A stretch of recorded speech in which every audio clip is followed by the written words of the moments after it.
Alright, ready. So, since we made a poem for Yuri, we're gonna be specifically going for Yuri first. Because, you know, I wanted to save it like a special cutscene or something. Let's see what we've written for today. What? Yuri stares at the poem, surprised expression on her face. Do you like it? You like it? Dio, how did you pick up on this one so quickly? Just yesterday I was telling you the kind of techniques we're practicing. Maybe that's why. You did a good job explaining. You really wanted to try giving it more imagery. Frick! Imagery. Why can I not pronounce that? Visibly swallows. Uh-oh. That's not good. Oh, that's not good at all. Even her hands appear sweating. I'm not used to this. Used to what? I don't know. It's fine. Take your time. Yuri breathes and collects her thoughts. I know that Yuri likes to think before she speaks, so I'll offer that patience to her. Yeah. Just being appreciated like this, I guess. It probably sounds really stupid, but seeing someone motivated by my writing just makes me really happy. Are you saying you've never shared your writing before? Yuri nods. Really? I don't believe it. I mean, there's so many people, other people. I feel like she would have shared it before. I really only write for myself, and besides, people would just laugh at me. Do you really think that? Again, voice crack. Again, Yuri nods. Huh. Even your close friends? Yuri does not respond to that. Uh-oh. Wonder why.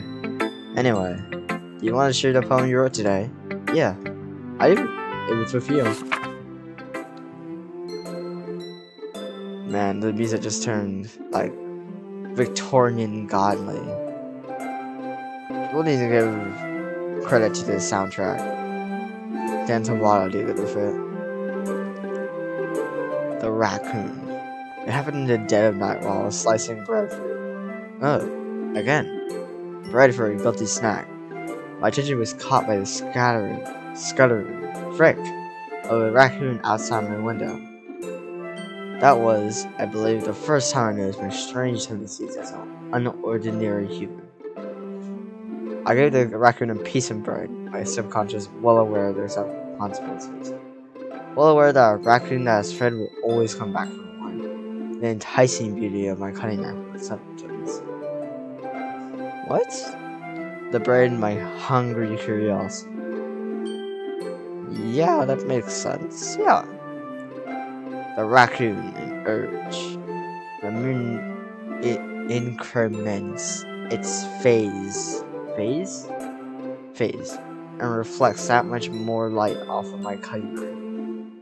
The very same light that glistens in the eye of my raccoon friend. I slice the bread, fresh and soft. The raccoon becomes excited. Or perhaps I'm merely projecting my emotions onto a newly satisfied animal. The raccoon is taken to follow me. You can say that we've gotten quite used to each other. The raccoon becomes hungry more and more frequently, so I'm always happy. Every time I brandish my cutting knife, the raccoon shows with me its excitement, a rush of blood, classic Pavlovian condition. What? I slice the bread and I feed myself again. Alright. I was a little more daring with this one. I can see that. I don't know if it's my fault, but I can't begin to imagine what this poem is about. That's right. It's a bit closer to my preferred writing style. Using the poem as a canvas to express vivid imagery and conveying emotions through them. Yeah, if I take it at face value that I can't even figure out what it's supposed to mean, well, it's something that different people can relate to in their own way. I want to express the way it feels for me to indulge my more unusual hobbies. Oh, what? Why do I always mess up on, like, the most simplest things? It's those sort of things I've always... God. It's the sort of things I'm usually forced to hate myself. So I sometimes enjoy writing about them. Why do you keep them to yourself? Because they're embarrassing and people will make fun of me. Do you have anything like that, Tio? Well, yeah, I guess you do. Wait, I don't want to die. I feel like everyone has a little something like that. The best we can do is respect each other in our individuality. Did I say that right? Yeah, I think I did. Even if it's difficult sometimes and some things make us uncomfortable. After all, if I hadn't learned to embrace my own weirdness, I would probably hate myself. I may be ranting a little bit now, but I'm glad that you're a good listener. Ooh, I like this one, Tio. There's some nice feelings in it. What? I'm glad. But still, though, your tone makes it sound like you liked yesterday's poem better.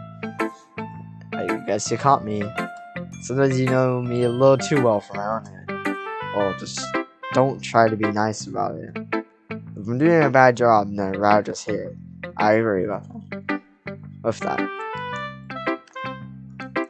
No. I still like this one, I promise. You know I won't lie to you, Tio. Never, ever. Yeah, I guess. What about the, vending machine thing? Remember that, Siri? Yeah.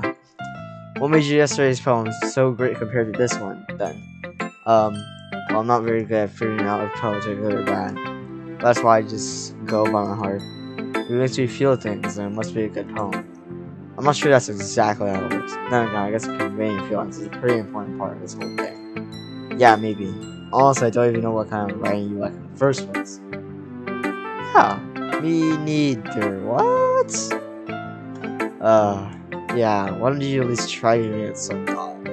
Thank you. I want to write something for me. Yeah, sure. That's so sweet. I feel like I'm being babied right now by Sierra. Yeah, right. But you're always thinking about other people. You usually think about yourself for once. If you don't, you might end up getting hurt at some point. Yeah? Well, I don't really know what you mean by that, but I'll try to keep it in mind. Well, whatever. Anyway, let's see.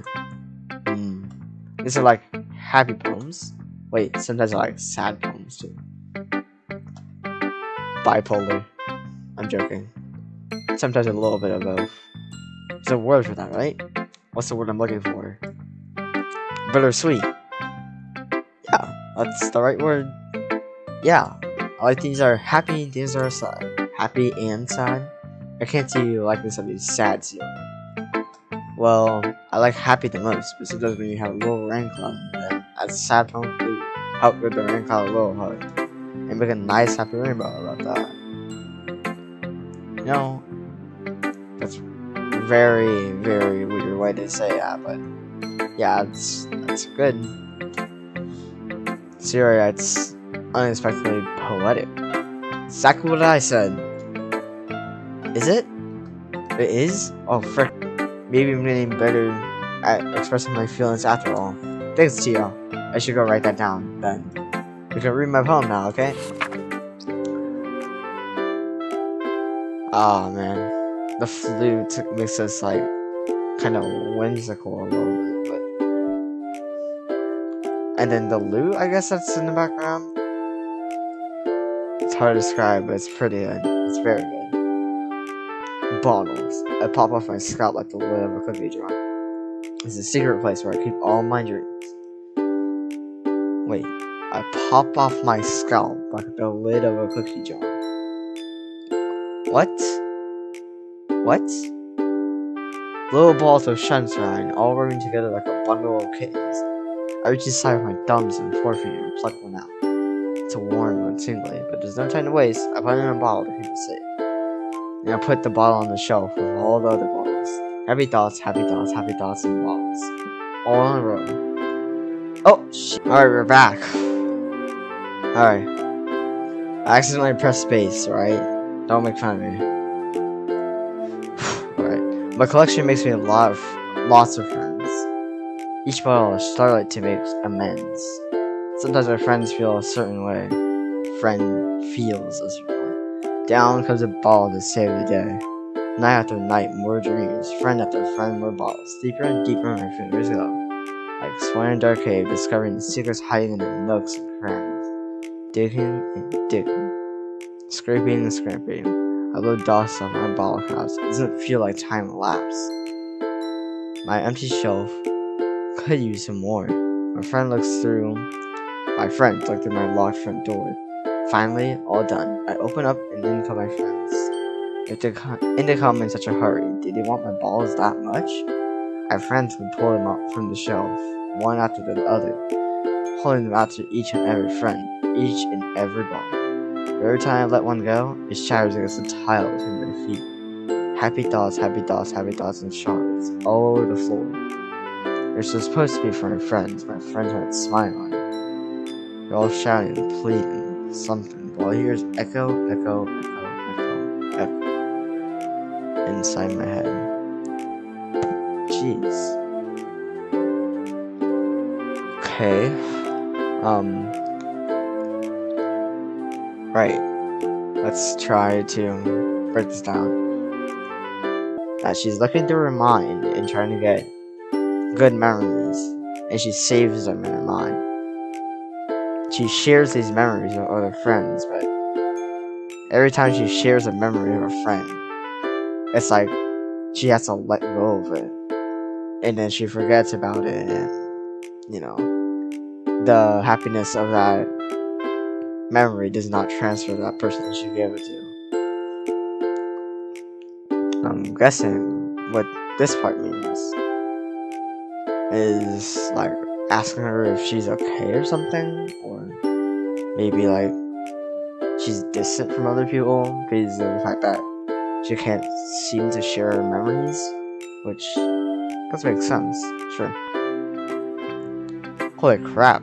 Sarah, did you really write this? Of course I did. Didn't I tell you yesterday I was gonna write the best poem ever? Yeah, but I mean, I didn't expect something like this coming from you. Monika taught me a whole lot, and I've been really in touch with her feelings recently. I see that. It's almost kind of creepy. Creepy? Or not exactly. Maybe because I'm so used to being so cheerful. Well, never mind. I'm thinking too hard about it. The point is, it came out good, so you should be proud of it. Oh, thanks. I feel like it. I feel like I was meant to express myself this way. You just helped me understand my own feelings a little bit better. Writing is like magic. Yeah, I'm pretty passionate about this song. Yep. I hope you keep it up. Yeah, writing is the best. I want to keep writing until I die. Oof. Don't get ahead of yourself. She was always in a habit of getting obsessed with something or dropping no more than a week later. Yeah, I can understand that. This is one of those times. But seeing the passion in her eyes makes it hard for me to be pessimistic. I liked your last one better. Really? Yeah, I didn't bet she would say that. Of course. She hates your. Well, no, probably not hate, but she dislikes your. Yeah, I could tell you're a little more daring in this one. But you're really not good enough for that yet. It fell flat. Oh, wow. That may be true, but I just wanted to try something different. I'm still figuring this all out. I mean, I always like poems that aren't trying too hard. I hate when people try to sound fancy or add more meanings by using annoying and complicated language. Just make it simple, cute, and to the point. You're just head over heels for all this cryptic nonsense, but I see right through that BS. Ha! Okay. Right, yeah, of course, you see through all of it. Making your reader look so hard for all this deep meaning is just an excuse for having no meaning at all. Man, for a girl that's obsessed with like being simple and cute, so like she really does use a lot of really somewhat hard-hitting words and stuff. I guess that's one way to look at it. Well, everyone has their own opinion, but my opinion is the best opinion. I'm sure you figured it out already. Ah, I see. Anyway, here's a poem. Maybe you'll learn something. Now this is something like whimsical, really cute. This is a soundtrack that's just trying to act kind of dumb a little bit. Okay. Amy likes spiders. You know what I heard about Amy? Amy likes spiders. icky, wriggly, hairy, ugly spiders. So we're not friends with her. He has a cute singing voice. I heard her sing my favorite love song. Every time she sang the chorus, my heart would pound to the rhythm of the words. But she likes spiders, that's why I'm not friends with her. One time, I hurt my leg really bad. Amy helped me up and took me to the nurse. I tried not to let her. Try not to let her touch me. I try not to let her touch me. She likes spiders, so her hands are probably gross. That's why I'm not friends with her. Amy has a lot of friends. Always see her talking to people. She probably talks about spiders. One of her friends like spiders too. That's why I'm not friends with her. Doesn't matter if she has other hobbies, or the matter if she keeps it private. Doesn't matter if she doesn't hurt anyone. It's gross. She's gross. The world's better off with all the spider lovers. And I'm gonna tell everyone. Is this? I think this is just about like some guy that's really just a big dick, alright? Like, not big dick energy. Not bad, right? It's quite a bit longer than yesterday's. Yesterday's was way too short. I was just warming up, but we didn't think that was the best I could do. No, of course not. Anyway, the mission is pretty straightforward in this file. I doubt I have to explain it. Sometimes you can explain complicated issues with much simpler analogies. And did I say Analogy. that? Analogies. Analogy. Analogies. Right. And it helps people realize how stupid they're being. Like, anyone would agree that the subject of this poem is an ignorant jerk. Do you know people like that? Of course, it's about how everyone thinks about. Oh, what? That doesn't matter. It can be about anything. I write to be easy to relate to. Everyone has some kind of weird hobby or guilty pleasure. Something that you're afraid if people find out and make fun of you or think less of you. That just makes people stupid. Who cares what someone likes? As long as you're not hurting anyone and it makes them happy, I think people really need to learn to respect others for liking good things. Well, you're definitely right. At least I can relate to that. I'm sure a lot of other people can too. So I do best after all. And I don't like writing unless there's a good message to take away from it. Like conveying emotions is important. I want to make people think, just not feel. Not just feel. Frick. Remember that. I'm gonna write a good one for tomorrow too, so look forward to it. Hi again, Tio. How's the writing going? Alright, I guess. I'll take that. As long as it's not going bad, I'm having to apply or something. Maybe soon you'll come up with a masterpiece. Aha, I want to count on that. You never know. Want to show what you wrote for today? Sure, here we go. You're my poet, Monika. Alright. Great job, Tio. I was going, ooh, in my head while reading it. It's really metaphorical. Not sure why, but I didn't expect you to go for something so deep. I guess I underestimated you. It's easier for me to keep everyone's expectations low. That way, it's always count when I put in some effort. There, that's a good mindset. Ahaha, that's not very fair. Well, I guess it worked anyway. You know that you really like this kind of writing, right? Writing that's full of Imagery. Imagery. Yeah. And symbolism. I only see her who likes using simple and direct words to describe happiness and sadness. He really likes it when readers are left to derive their own meaning out of it. It's very challenging to write like that effectively. Both allowing people to get something out of it just by feel, or letting them deeply analyze all the nuances. It's gonna take years of practice, which I'm assuming Yuri has at this point. I never really asked though. I'm sure I'm nowhere near her level yet. Don't worry so much about that. You do your own thing. Just keep exploring and remember trying new things.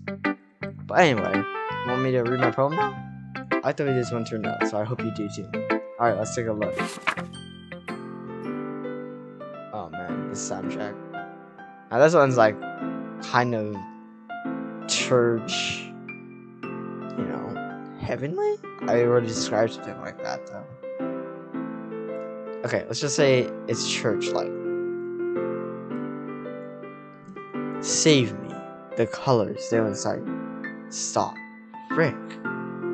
Bright, beautiful colors, flashing, spinning, piercing, red, green, blue, endless cacophony of meaningless noise. What in the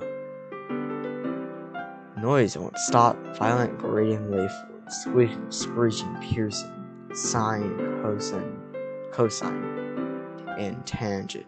I playing a chalkboard in terms of I'm playing a vinyl on a pizza crust. Endless poem of meanings. Load me. What the hell? Is this like a fourth wall break? Okay. It's even more abstract than your last one, huh? Haha, guess it's just the way I write. I'm sorry if you don't like it. No, I never said that. It's just kind of a thing I've never really seen before, I guess. Kind of like playing with my space in the paper. Choosing where and how to space your words can totally change the mood of the poem. It's almost like magic. The way I wrote the lines really short makes me feel like I'm trying to speak like this. I see. It's so hard for me to tell what's about though. Something. Oh, frick. I'm doing that. Man, I'm dead. I love that meme, dude.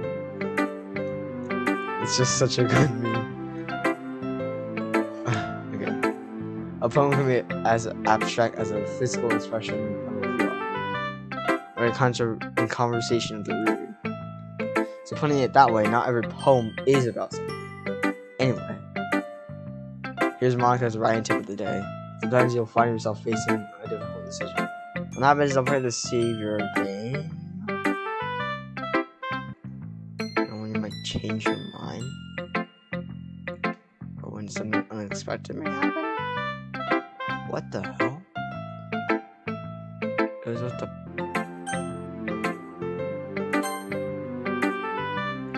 Okay, yeah, I think I'm done for today. I think I'm done.